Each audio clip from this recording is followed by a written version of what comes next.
altitude, bass! This is Mr. Torgue, broadcasting to you from deep orbit. With the Macromancer class, Captain Scarlet's pirate adventure, and now Mr. Torgue's Campaign of Carnage, Borderlands 2 is extending its base experience at a breakneck pace. Is this second DLC episode a billowing megaton spectacle, or merely a smoldering dud?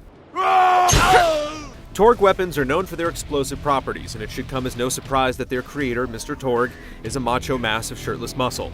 Loud, brazen, and profane, Torgue delights in killing, so he's constructed an arena over the latest vault full of weapons, inviting the top fighters to compete for access to its stores. Explosions!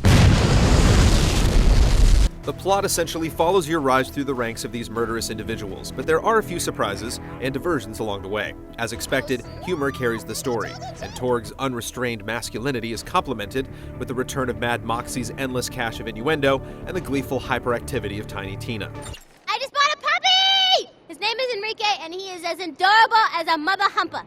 The arena setup is bait and switch in the best possible way. What initially looks like a simplistic fight against waves of enemies soon branches into a full adventure as you search for the combatants on their own turf. There are 4 huge areas to explore, from the central badass crater of Badassitude to the city streets of the Beatdown and the glowing embers of the Forge. Your training is complete for now, Maho. The arena setting does influence some of these tasks, as several quests like the Barroom Brawl become repeatable, ratcheting up in difficulty until they're only suitable for max-level players.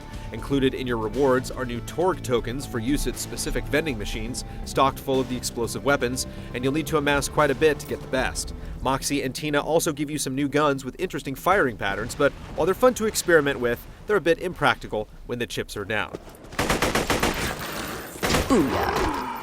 Torgue's campaign follows the same strategy of capping enemies and loot near level 30, unless you're playing on true Vault Hunter mode. However, it does offer a stiffer challenge compared to the previous DLC episode.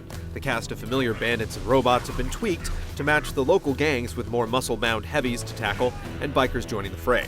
While you don't get any new rides this time around, vehicles play a prominent role in boss fights as you face off against a monster truck and a massive rocket-spraying motorcycle, and the final boss is one you won't soon forget.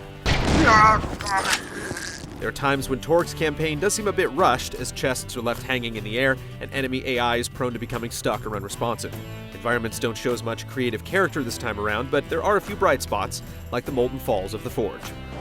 Hey yo, I got stuff I need done, boy. Despite some rough edges, Torgue's Campaign of Carnage is another solid installment in the steady stream of post-release content for Borderlands 2.